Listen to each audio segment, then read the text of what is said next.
Persona 3 Reload. Bro, what the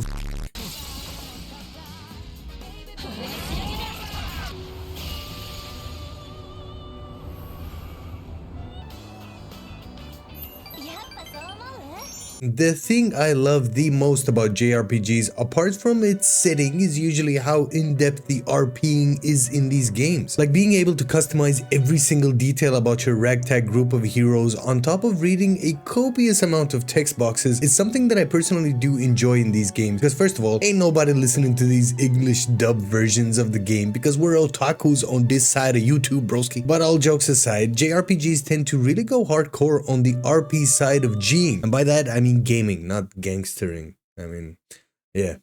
Now, Persona as a series has maybe been more on the niche side of JRPGs because of its emphasis on the day and night system and what you can do during these times. As you are a student in school, tasked with the ever so impossibly seeming mission of eradicating evil while also making sure you don't frickin' flunk all of your exams, broski. I'm being dead serious on that fact because, man, I wish I was joking. But as some Persona veterans already know by now, you have to attend school, see friends, take on part-time jobs, and try to maximize every single day on your way to the betterment of humankind. And this is what makes Persona stand out, and not just as a series, but Persona 3 Reload as a game. So subscribe if you're new, and let's get into whatever the Persona 3 Reload is and why it should be talked about way more in 2025. And what makes this JRPG stand out above the rest is its chill nature. Like, it doesn't rush you in any way, shape, or form, and as a game it is very chill to play. Because honestly, it is very difficult to find a game that is both very engaging in its systems but also very chill to play, because we'll get into that right now. But man, I loved how chill Persona 3 is in general. Like, it honestly does respect the player's time completely in allowing them to save every 2 freaking seconds, but also because the game lasts for like 60 hours at least and does build up in a slow and steady way, kind of like the meat in my pressure cooker. So it's very nice to go about at your own pace. Now, the game is structured around your quest to get to the bottom of what is making people around you act like zombified creatures, but instead of detectivizing or fighting demonized versions of these humans, you instead take on all manner of creatures, both big and, well, less big. With the big selling point in the game, and spoiler alert, it's in the title of the game, you use these creatures or these things, these Pokemon-like creatures that are called Persona.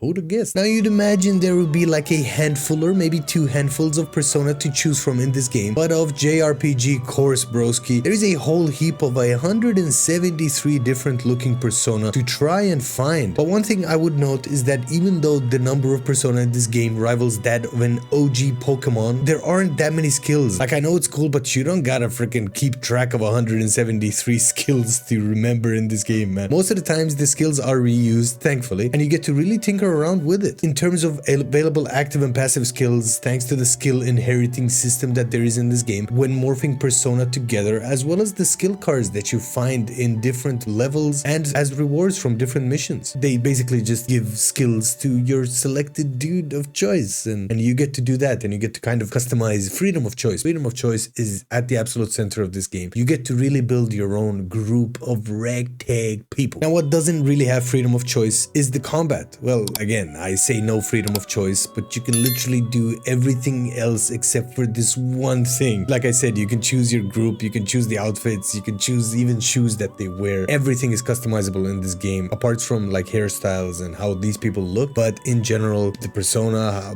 which ones you take, all of that good stuff, man, it's all freedom of choice here. But the one singular thing that has no freedom of choice is enemy weakness, and basically what enemies you fight against as well, man. That was a terrible segue all in all. But in any case, enemies, like I mentioned earlier, come in all shapes and sizes, but most of them have a certain weakness to exploit. So unless you're the type of person who likes things to be needlessly difficult, then you should always have like all types of persona on hand to use and abuse the weakness mechanic in this game. And that does make combat way more manageable overall, because believe you me, broski, you'll be doing a lot of combating in this game. And this does kind of, again, segue me to another point of repetition. Like, bro, we're at this moment, we're swerving more than the Monaco Grand Prix. If you know, you know. I hope I'm right on that matter. I don't know. I used to watch Formula 1 like ages ago. I don't know if Monaco has a lot of turns. What am I babbling on about? But in any case, I have to be very honest and not really bullshit around, because there's a lot of repetition in this game, man. Because unlike the previous Persona Persona game that I personally played and loved, which was Persona 5 Royal. In Persona 3 Reloaded for the Toaded, the environments don't really change almost at all. Like I remember in P5R, the environments used to change with every castle you used to go to, as well as the underground place, which that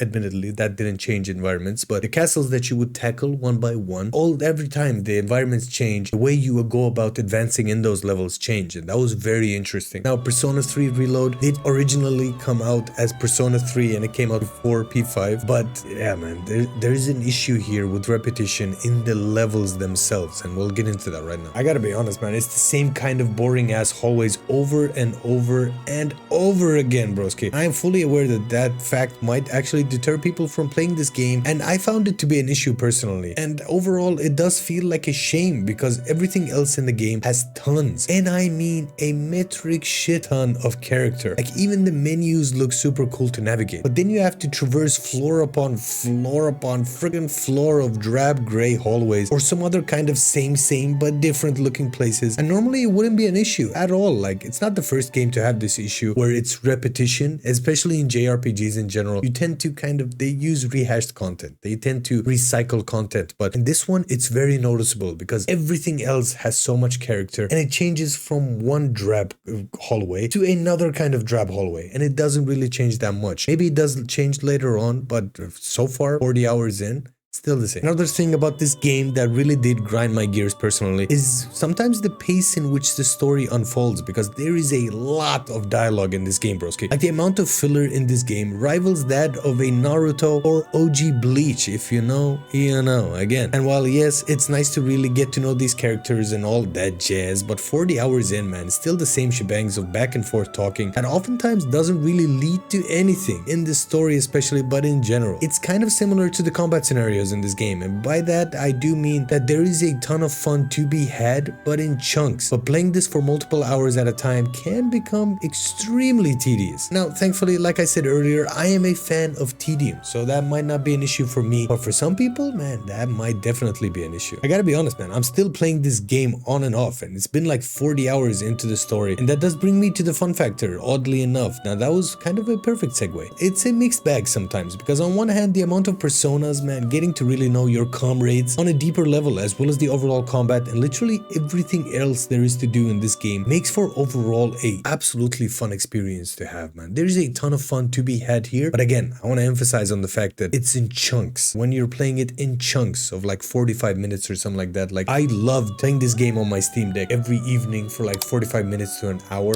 sometimes even less than that, because you can save so often, and it's a chill thing of kind of you advanced a few days or you go through like 5 or 6 levels in the dungeon, in the dark place hour, whatever it's called, man. I'm not that savvy with words, so it's a dark hour place where the persona lie. Sometimes the witty comedy, the back and forth, the cutscenes that you get every one blue moon are nice to look at, and it really gets you hooked into the overall story. Like even with the story, even though it's not really all that difficult to follow along, you don't gotta know every single detail. Like as long as you know kind of the general shebangs of the story, you'll do just fine here. So playing it in chunks is easy. You don't gotta be like super freaking focused on knowing every single detail about the story, because there is a lot of dialogue in this game, as well as the gameplay in general. It's super nice to not have it be super hectic where you have to really lock in and switch your balls off, if you have them, of course. Now, on the flip side, there is tedium, like I mentioned earlier multiple times as well already, but with some aspects in the game, while in the dark hour place where you get to do combat and all that jazz, you tend to see the same corridors over and over again, and I keep saying the word over, and it does become tiresome after a bit. And while you do get like set piece bosses every month, as well as some boss levels in the actual levels, like every like 10 or 5 or 6 levels you get a boss, so that's nice. But in general, man, I just hoped for a bit more variation in the environments themselves, but that's only because everything else in the game is jam-packed with variation, and then you have to go to that dark hour place and it just all falls flat. Now this does ultimately bring us to the ever so loved, the ever so so anticipated and absolutely totally made up rating system that helps me keep track of how much I personally like games and if I would recommend them or not. So if you're new here, I rate games on a 3-tier list system of day one buys, maybe waits, or only fans, and as always, that is pun intended. Now I might have bad mouth Persona 3 Reloaded for the Bloated a little bit,